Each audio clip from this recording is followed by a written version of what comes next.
I've always wanted to make a cheat series of the dish Nasi Lemak for all my friends who can't be bothered to twice steam their rice, to laboriously stir and temper their spices for their chili paste, and avoid as much deep frying as possible. Follow me as I make Nasi Lemak accessible for cooks of all differing skill levels.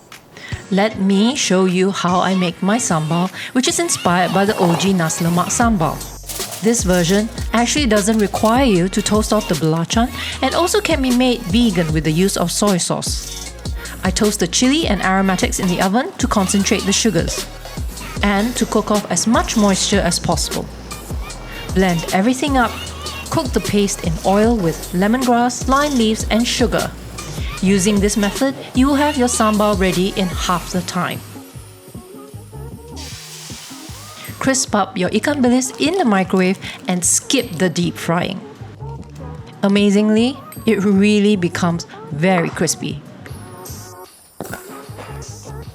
You won't need to squeeze your own coconut milk and you won't need to go through the twice steaming process. You will, however, need to use the same aromatics for that balanced, deeply aromatic flavor. Onions, ginger, lemongrass, pandan, and even fenugreek for some earthiness to balance out all the zinginess. Sure, the rice won't be as fluffy as the twice steamed nasi lemak, but I'm sure you'll be happy with the end result, which only took you 1/4 of the time. No home cook wants to deep fry, and that is a fact. We start off by seasoning your chicken. Cut the chicken into bite-sized pieces so that you get more crispy surfaces for that crunch. Then dredge in a special seasoning powder. Let all the flavors meld and sit. The end result is a delicious, crispy chicken.